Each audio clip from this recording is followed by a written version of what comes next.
У эфіры рацыя на сувязі паплечнік Зянона Пазняка, доктар палітычных навук, спадар Павел Вусаў. Вітаю вас. Добрый день. Рацыя.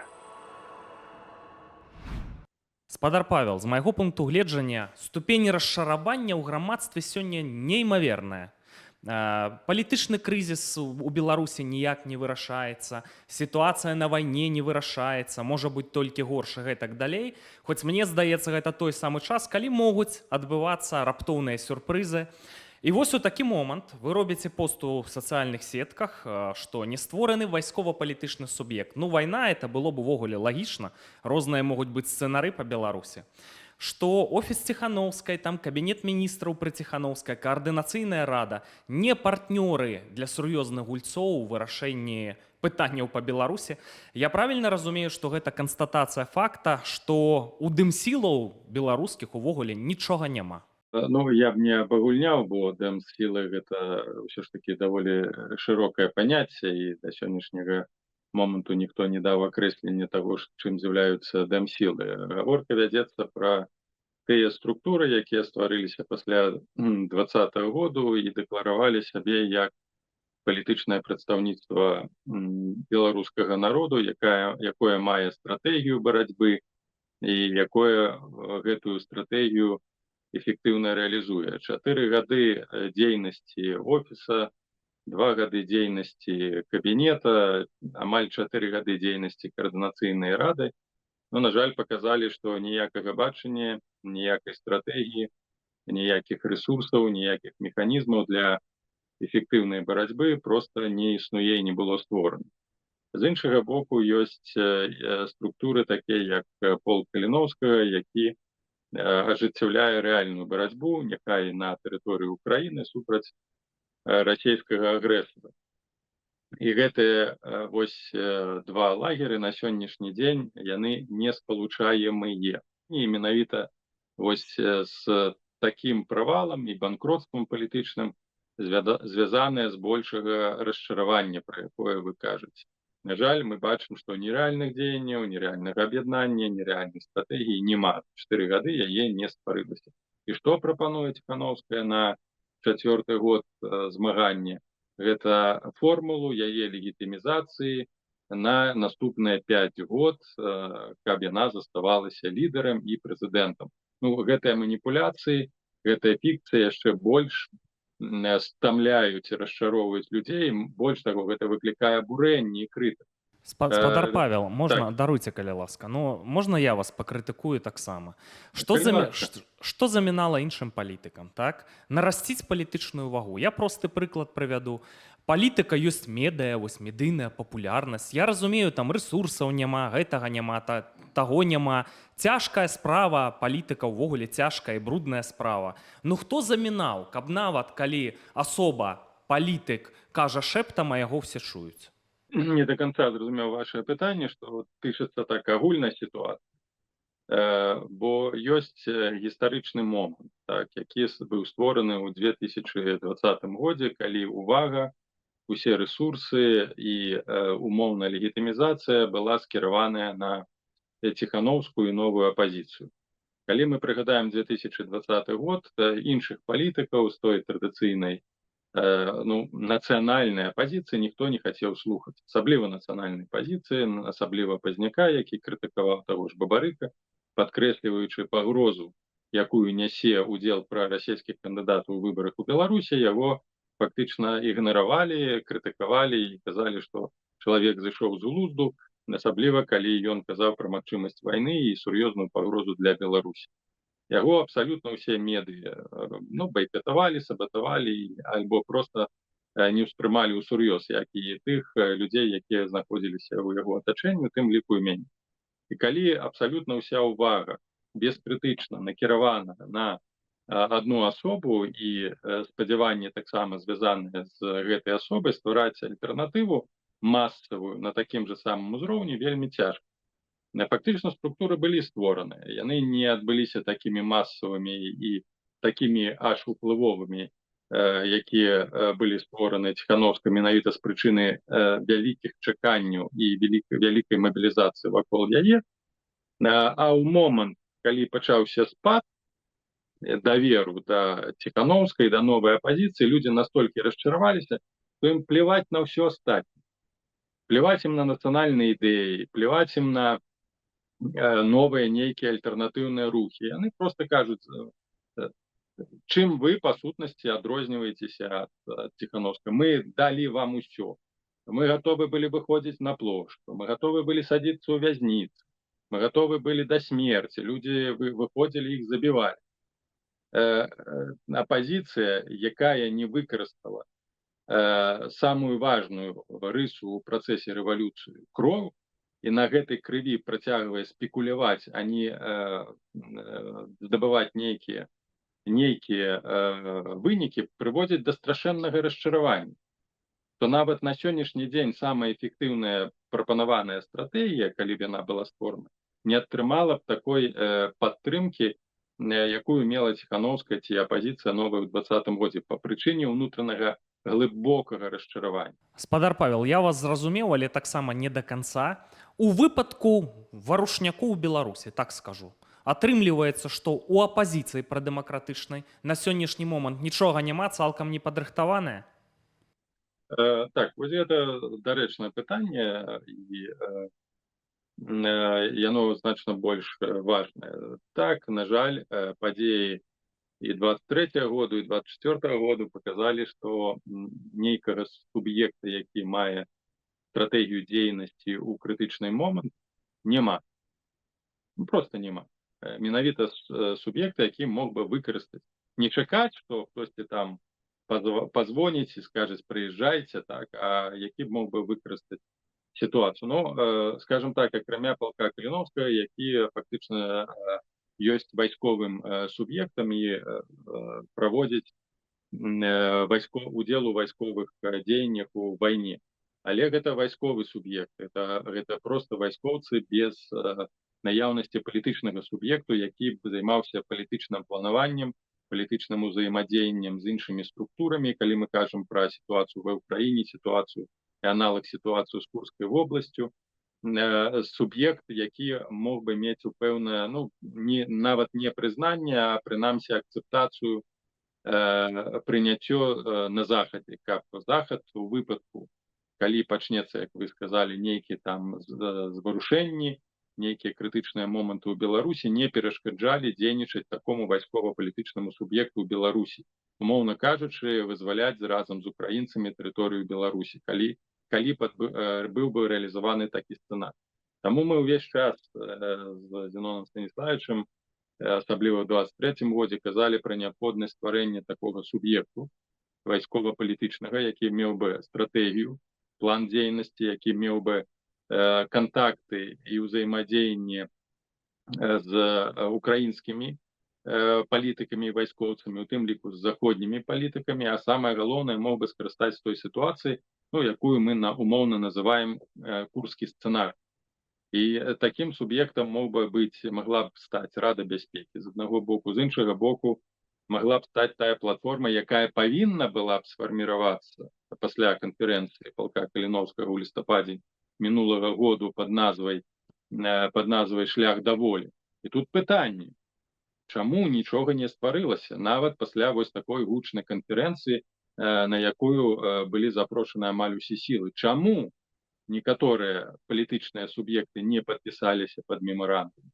Так што на сённяшні момант ёсць умовы і неабходнасць стварыць такі суб'ект, але я не ведаю, ці ён будзе створаны, бо не хапае палітычнай волі з аднаго боку, ну а з іншага боку мы бачым, ну, па сутнасці, яўнае нежаданне некаторых структур, і яно будзе працягвацца ствараць такі суб'ект.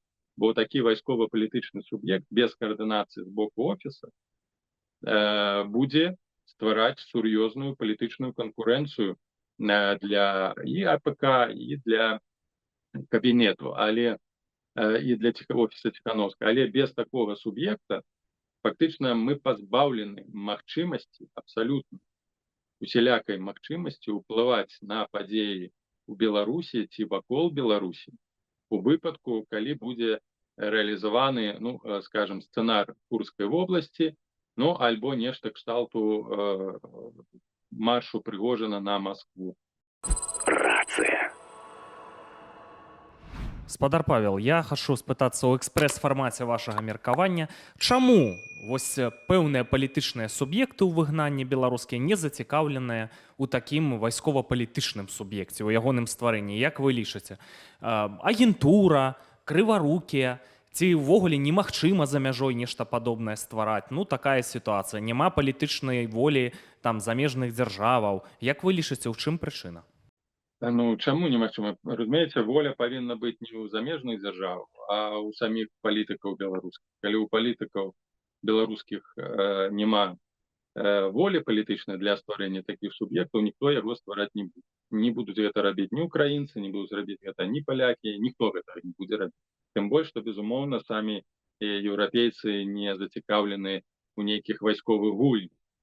Яны, я вам больш скажу, калі будзе крытычная сітуацыя, скажем, рухнець рэжым Пуціна, і можа быць пагроза нейкай дэстабілізацыі ў Беларусі, яны хутчэй будуць дамаўляцца з Лукашенко, каб не дапусціць пашырэння вайны ці, скажем, канфрантацыю ў Беларусі, як гэта было ў 2014 годзе. Прыгадайце, як яны пабеглі абдымацца з Лукашенком, забыўшыся пра яго ўсе там грахі, бо ён прадаваў стабільнасць. Паглядзіце, ва ўкраіне вайна, Расія вось такая кепская, а ў нас тут высыпка свабоды, не свабоды, прабачце, а стабільнасці.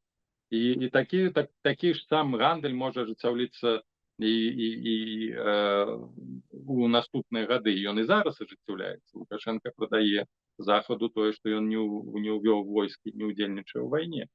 Таму гэта ёсць сур'ёзная пагроза і сур'ёзная праблема. Але калі быў бы створаны, безумоўна, суб'ект з сур'ёзным бачаннем, з стратэгіяй, з сваімі рэсурсамі, бо полк Каліноўскага – гэта наш рэсурс беларускі, нягледзячы на тое, што ён у межах узброеных сілаў Украіны, але гэта ж беларус.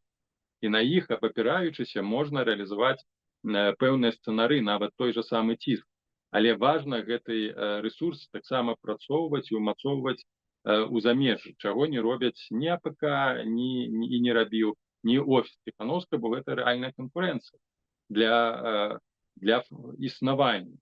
На жаль, на сённяшні момант сітуацыя такая. Я буду просто казаць, называць рэчы сваімі прозвішчамі, імёнамі. Офіс і АПК зацікаўлены толькі ў ажыццяўленні такой дзейнасці, якая забяспечвае іх камфортнае існаванне ў новых умовах, бо змяніць рэжым Лукашенка немагчыма сёння пры дапамозе тых рэсурсаў і той палітыкі, якія яны вядуць, санкцыі, не санкцыі. Застаецца толькі проста хаця б жыць у тых новых умовах, эміграцыі настолькі камфортна, наколькі гэта магчыма. Я бы, канешне, всіх не абагульняў. Нядаўна у нас выходзіла гутарка з Паўлам Латушкам, записывалі ў выхадны дзень, і сядзяць яны на працоўным месцы і ў суботу, і ў нядзелю, і мне здаецца, ёсць і матывацыя у пэўных людзей у Беларусь вярнуцца і ролю ў беларускай унутранай палітыцы граць, таму я б усіх не абагульняў, але пра іншае хачу у вас спытацца. Многае залежыць ад Лукашэнкі, так? Бо калі яго не стане, персаналісцкая сістэма, все пад яго заточана, ну, все можа многае абваліцца, пачнуцца пераўтварэнні, спадзяюся, там без дэстабілізацыі. А ён трымаецца. Спадар Павел, што ён хоча правярнуць? Як і любы дыктатар, адзінае ягонае жаданне кіраваць настолькі доўга, наколькі гэта магчыма і пажадана пажыццёва і вечна. Як гэта было ў марах усіх дыктатараў, у тым ліку Сталіна і Пуціна. І для яго вельмі важна захаваць тыя умовы, пры якіх не будзе знешніх і ўнутраных выклікаў і дэстабілізацыі краіны. Дзеля гэтага неабходна задавіць і задушыць у Беларусі ўсё палітычнае жыццё, стэрылізаваць, што ён і зрабіў.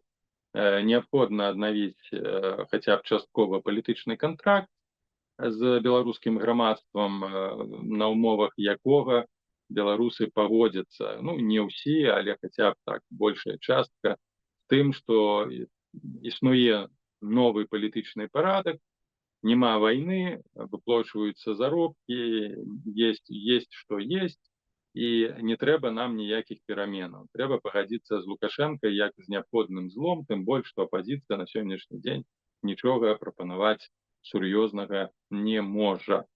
Ну і тое расчараванне і выпальванне, пра якое мы з вами і казалі. І на гэта ўсё працуе уся прапагандысцкая машына, уся палітычная дыпламатыя.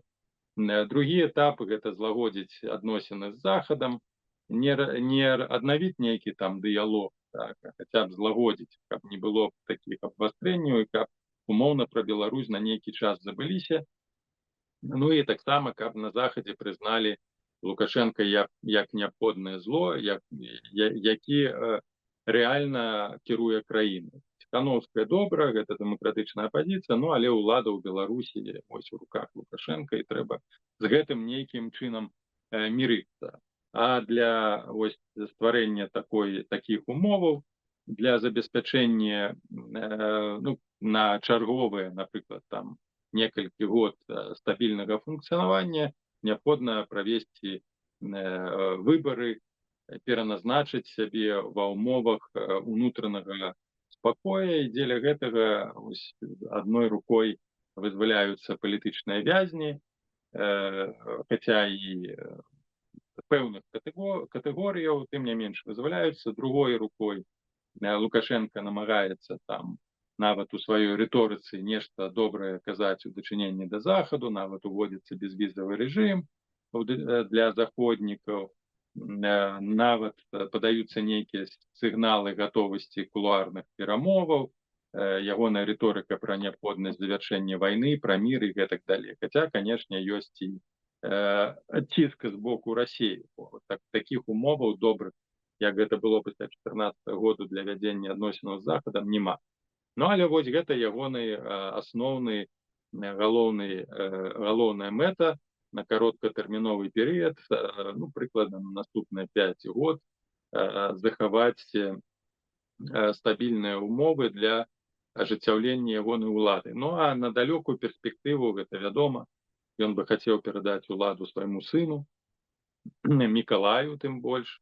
Для забеспячэння гэтай мары яго патрэбна як мінімум 10 год такой трывалай стабільнай улады. Гэта, па сутнасці, немагчыма зрабіць. Наўрад ці гэта адбудзецца. Хаця, канешне, могуць быць такія катастрофы геапалітычныя, нечаканыя, пры якіх і такі сцэнар можа быць рэалізаваны. І выключаць сёння нічога немагчыма. Ну, але вось калі мы кажам пра перспектыву кароткатэрміновую, дзесьці ў межах 5 год, вось гэта галоўнае ягонае жаданне і мэта. Рацыя. Я калі чую пра такія перспектывы, кароткатэрміновыя, 5 год там ці 10 год, я просто хачу з гэтага месца знікнуць. Катэгарычна не згодны, уверыць у падобнае не магу. Шаноўная публіка, напішыце ў каментарах, ці вы верыце, што вось такі намер Лукашэнкі правесці лібералізацыю толькі ўжо з элементамі канцлагера, ці можа гэта атрымацца. Спадар Павел, мы з вами гутарылі... Яго ўжо атрымалася. Ён 5 год утрымлівае ўладу пасля крызісу 2020 году. І на сённяшні дзень яму нічога не перашкаджае утрымаць уладу наступныя 5 год. Таму трэба глядзець рэальна на рэчы. Пра лібералізацыю ніхто не кажа. Аднова кантракта — гэта ніякая не лібералізацыя. Гэта трэба разумець, бо рэпрэсіі будуць працягвацца і людзей будуць сажаць. Бо на сённяшні дзень ніякага іншага інструменту, як акрамя рэпрэсіяў, Лукашенко ў руках не мае. Ён будзе на іх абапірацца. Але тое, што на сённяшні дзень яму нічога не перашкаджае правесці пры ўладзе яшчэ наступныя 5 год, гэта факт. Ну, калі не адбудзецца нечага кшталту таго, што мы назіраем у Маскве, абвал поўнай сітуацыі рэжыму Пуціна, ці там паспяховы працяг аперацыі украінцаў і прайграныя Масквы, вось гэта тыя фактары, якія маглі б змяніць умовы існавання рэжыму Лукашенка. Але калі мы кажам пра дадзены момант і сыходзім з гэтага моманту на сённяшні дзень, то няма ніякіх перашкодаў. Сённяшні дзень зменіцца на заўтрашні дзень. Фактараў, якія могуць усё з галавы на ногі перакуліць, шмат. Паглядзіце, што ў Расіі робіцца, так? Візіт Пуціна ў Чачню. Каўказ можа выбухнуць. Могуць там войны кланаў пачацца. У Дагестане там нейкія працэсы. Курская аперацыя паказала, што там можа здарыцца дэстабілізацыя пуцінскага рэжыму. Украіна ўпіраецца, як ні глядзі, і развязкі на вайне яшчэ няма. Выбары ў Злучаных Штатах, рашучы прэзідэнт можа прыйсці, здароўе. Не веру, што нейкія з гэтых фактараў не спрацуюць, але ўсё-ткі пра базавыя сцэнары. Мы з вамі размаўлялі некалькі месяцаў таму, і адзін з такіх базавых сцэнароў вы акрэслілі, што можа быць варыянт анексіі Беларусі Расіяй. Як вы лічыце? От сыходзячы з сённяшняга дня, гэты сцэнар актуальны?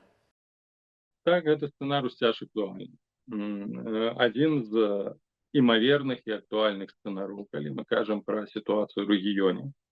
Адкінуўшы тыя фактары, пра якія я і вы узгадалі, як будзе разгортвацца сітуацыя ва ўкраіне, курская аперацыя. На жаль, сітуацыя цяжкая таксама на лініі фронта ва ўкраіне. Але вяртаючыся да сцэнару, ён нікуды, гэтая пагроза не падзелася. Калі Расія ўстаіць, то яна будзе працягваць працэс не анексіі, а інтэграцыі Беларусі, анексія праз інтэграцыю ў межах саюзнай дзяржавы, тое, пра што мы казалі ў минулы раз, стварэнне для Пуціна магчымасці кіраваць новай дзяржавай пасля сыходу з прэзідэнцкай пасады, калі ён сыдзе, канешне, бо тут мы можам камбінаваць, спекуляваць на розныя варыяцыі, але Беларусь на сённяшні дзень, і тым ліку і Лукашенко, не мае рэсурсаў і магчымасцяў выйсці цалкам з-пад кантроля стратэгічнага Расіі і з-пад гэтых уплываў, у тым ліку і інтэграцыйныя варонкі, бо гэтая варонка інтэграцыйная Беларусь зацягвае глыбей і глыбей, у тым ліку і дзякуючы санкцыям, якія змушаюць усю гаспадарку беларускую арыентавацца на захад, уваходзіць на Расію, уваходзіць у гэтую сістэму гандлёвую, на рынкі і рэсурсаў. Спыніць гэты працэс на сённяшні дзень няма. Адзінай, скажем так, умовай для таго, каб не дапусціць абсалютнага праглынання Беларусі ў межах інтэграцыі, гэта, канешне ж, перамога ўкраіны. Без перамогі, я думаю, лёс Беларусі будзе прызначаны. Спадар Павел, у мяне яшчэ такое да вас пытанне, можа быць, нестандартнае, пра пэўныя наратывы лукашэнкаўскай прапаганды. Палохаюць беларусаў, што тут то Польша, то яшчэ нехта маюць намер там частку тэрыторыі акупаваць і гэтак далей. І вось у мяне да вас такое пытанне. У выпадку дэстабілізацыі ў Расіі, так? Сур'ёзнай такой дэстабілізацыі. Вось на захадзе бачаць, нашыя суседзі бачаць, што гэта беларускі балкон сур'ёзная пагроза, так? Ядравая зброя, наступ на Украіну адбыўся, проста ў страшным сне. Ці не адрэжуць Балтыю ад сувалкаўскай прасторы ў будучым, ці не будзе нападу на Польшу і гэтак далей. Захад павінен прыняць нейкія меры, каб вырываць гэты беларускі балкон, гэты наканечнік расійскай агрэсіі з-пад уплыву Расіі, таму што для іх наша тэрыторыя нясе агромістую пагрозу. Калі гэтага нашай тэрыторыі няма ў расійскай арбіце, тады все, гэтай пагрозы няма. Ці магчымы варыянт, я не ведаю, акупацыі Беларусі. Вот мы ж абмяркоўваем тут, значыцца, у дэмсілах ладу няма. Унутры людзі на чацвярэньках у Беларусі сябе не праяўляюць. У выпадку чаго заходзь і бяры гэтыя тэрыторыі. Ці можа такое быць?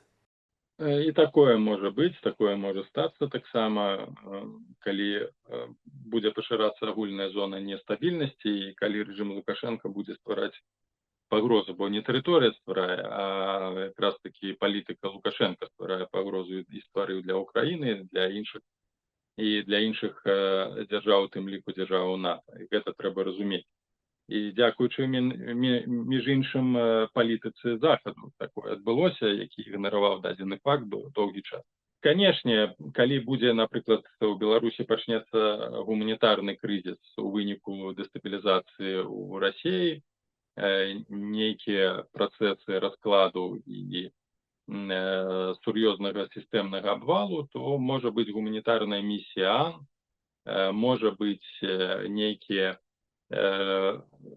ўваход і ўдзел сіл НАТО, асабліва калі Расія пачне пашыраць зону канфлікта, напрыклад, рабіць нейкія правакацыі супраць краін Балты і гэтак далей, бо мы не ведаем, у які бок яшчэ можа пайсці гэтая вайна, тым больш, што на тэрыторыі Беларусі ёсць ядерная зброя. Канешне, гэты сцэнар таксама нельга скідаць з аналізу, яго трэба праглядаць, бо вайна нясе шмат нечаканасцяў. І, скажем так, гібридная акупацыя Беларусі ці гібридны кантроль, у тым ліку з боку міжнародных структур, цалкам магчымы. Цалкам магчыма ў выпадку вось абвала сістэмы і хаосу. Ну, але каб яго не дапусціць, канешне, перш за ўсё павінен быць ясны, моцны суб'ект, павінен быць уплыў гэтага суб'екта на палітыку, у тым ліку замежных дзяржаў, павінны сумесна распрацоўвацца гэтыя сцэнары, аналізавацца гэтыя сцэнары, то бок якраз такі гэтым апазіцыяй на сённяшні дзень павінна была б займацца.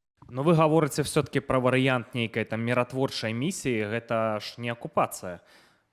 Краіну не страцім. Я правильно разумею? Ці ёсць варыянт, што... Акупацыя не прывядзе да... калі мы кажам нават пра ўдзел сіл НАТО ў Беларусі, гэта ж не азначае, што яны акупіруюць і пазбавяць нас незалежнасці. Ніколі такіх мэтаў краіны НАТО не ставілі. Не думаю, што нейкая іншая краіна імкнецца, акрамя Расіі, імкнецца да знішчэння Беларусі як незалежнай дзяржавы. Я вас зразумеў.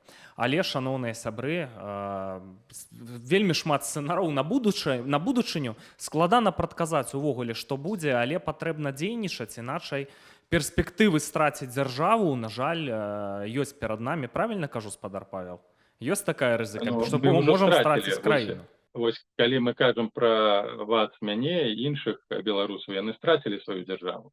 Мы, як грамадзяне Беларусі, сваёй дзяржавы не маем. Мы нават пашпартоў ужо не маем грамадзянскіх, бо Лукашенко пазбавіў нас магчымасці абменьваць, аднаўляць пашпарты. Беларусы вымушаны механічна быць без грамадзянства. То бок мы рэальна ў той сітуацыі, калі не маем краіну. Для нас задача вярнуць гэтую краіну нам. Шаноўныя сябры, што вы думаеце пра нашу гутарку са спадаром Паўлам Усавым? Мы часова страцілі нашу краіну, так, не можам там мяняць пашпарты і гэтак далей. Нашыя дзеці павінны вучыцца ў школах замежных дзяржаваў. Імкнемся, канешне, вярнуць нашу краіну, але будзе чарга і за лукашэнкаўскімі наменклатуршчыкамі, за бізнэсоўцамі рэжыму. І да вас можа дайсці чарга, калі анексія з боку Расіі, то ўсё можаце страціць. І павінны стварацца інстытуцыі рэальныя, эфектыўныя за межамі Беларусі і ўнутры краіны. Все-таки, каб вярнуць нам незалежную Беларусь. Чакаем вашых каментароў. Спадар Павел, шчыра вам дзякуй за ўдзел. Дякую.